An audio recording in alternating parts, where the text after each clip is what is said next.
All right, childhood emotional neglect. Let's break it down. It's not what it sounds like.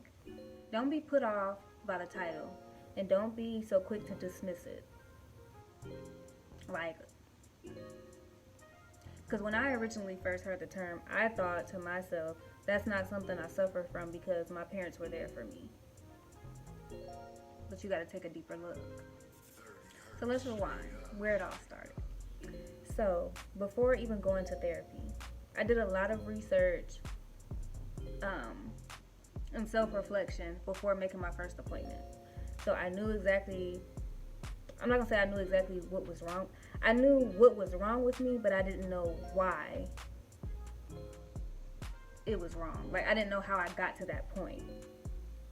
So, it was like, okay, I know my issues, I know what I need to work on now. How do I move forward from here?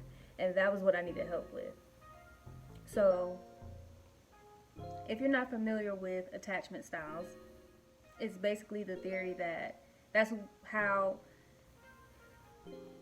basically the theory that however you were treated as a child in your household, whatever you saw growing up, whatever your relationship was with your parents, it dictates your relationship that you'll have with others in the future and in your adult life. So there's avoidant attachment, there's anxious attachment, and what's the other one? Preoccupied attachment, I feel like, which is a mixture of both. And secure attachment, which is, the goal for everyone. And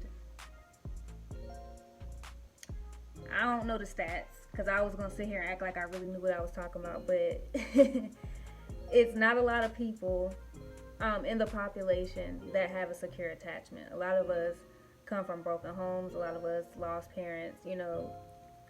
All those things play a part. But the ultimate goal is secure attachment, so you can have healthy relationships with other people.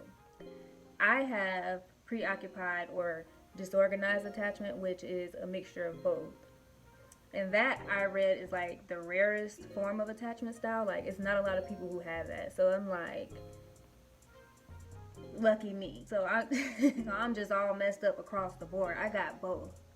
Because anxious attachment style is when you cling to people and you're always wanting to be around people. You always need constant validation. You're scared of abandonment. And then avoidant attachment is when you fear. That's what it is. Fearful avoidant. That's what I am. And that's when you're so avoidant attachment is when you kind of stray from committed relationships and you're scared of being too close to people and you're scared of vulnerability. So I realized, and just reviewing back to like my dating history, I realized I have both because I'm fearful of being intimate and being too close, but I'm also scared of rejection and scared of abandonment. So I cling to people who run from me, and then I push away people who actually want to be with me, which explains why I've never been in an actual relationship, because hell, it's like either way, you won't let nobody in, and then you won't let people who are emotionally healthy get close to you so you can have an actual relationship.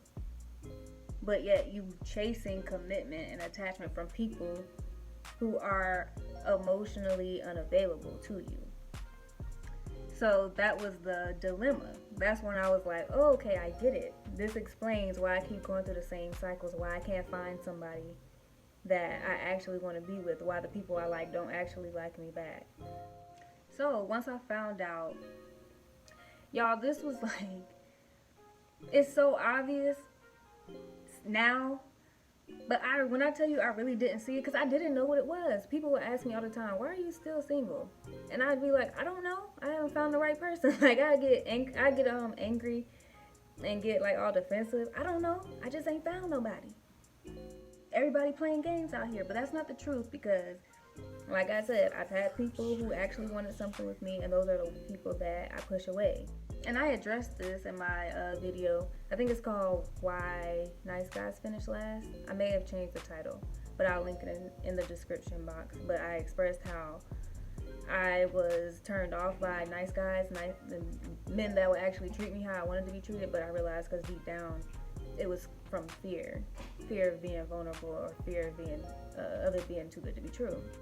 It made me angry, honestly. I dealt with a lot of guilt because I feel like I spent so much time just blaming and pointing the finger. It's so easy to be like, well, men out here don't want nothing real. They just want to cheat. Everybody always trying to make me the side chick.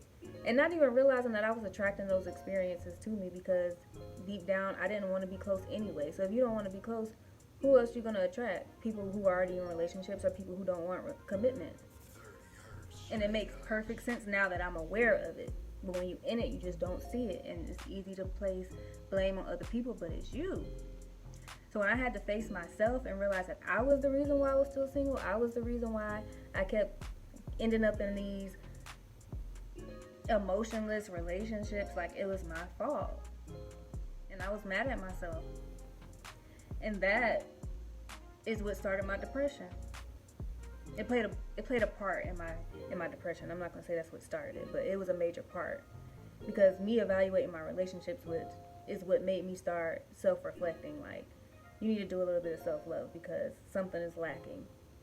Which is why forgiveness is the first step. You gotta forgive yourself for the things you did when you didn't know any better. You have to. It's the first step. Forgive yourself. Which brings me to my next point. The reason why I became aware of this was because I attracted somebody in my life who was everything that I always said I wanted. He was good on paper, treated me exactly how I wanted to be treated, and he wanted commitment. And I felt so comfortable with him. We had a great friendship first, and he was somebody who always liked me, but I just never gave him the time of day because he was a nice guy, in my opinion. Again, I'm not attracted to that, but it was just something in me that, to be honest, it came from a codependent place, which I'm not the proudest of, because I don't like the idea that I use people to fill my voids, but it happens, and that's part of guilt too that you have to release. Hurt people, even if it's not intentionally. And I used that relationship to make me feel better about myself, because I was tired of being mistreated. So I was just like, well, I want somebody who wants me. I'm not going to continue to put myself in positions to be misused or mistreated or rejected or abandoned. So I'm going to give this relationship a try. Or not even a relationship, because I didn't go in with the mindset of this is going to be something. I was kind of just like, no, I ain't going to lie. Yeah, I did. My mindset was, well, he already want me. I want a relationship. Like, I'm tired of being single. I'm going to just make this work. I'm going to like him. I'm going to force myself to like him.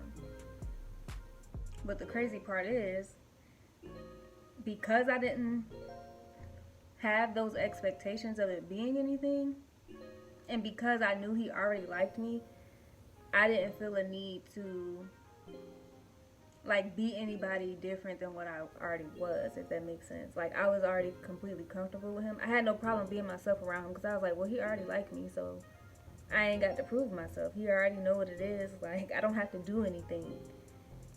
And with me doing that, it made him like me even more, because I was being my true self and not being what I thought a man wanted. And then it made me feel comfortable and actually like being around him, because I realized that I've never had this kind of relationship with a man before, where we were actually friends and we actually had a good time together and enjoyed each other's company outside of the physical.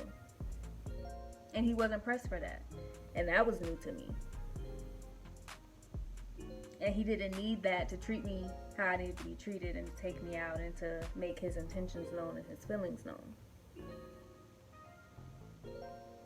And although I was looking at it like, and y'all, this messed me up, because I was just like, why am I not jumping at this opportunity to finally have the relationship that I want to have? What is wrong with me that I can't want someone that wants me? This is what you said you wanted, right? Now you have it. Why are you having such a hard time accepting it? And I was fighting it. Because, like I said, I didn't like him at first. I liked the attention he gave me. But then with me hanging around, it started off with me just wanting the attention. But then the more I hung out with him, I was like, you know what? I actually like this. I like being treated well. I like being treated like an actual person, like someone has genuine interest in me. And it scared the hell out of me. And it made me uncomfortable. And it made me irritated. And that was what opened my eyes. Because I'm like, I gotta figure out why.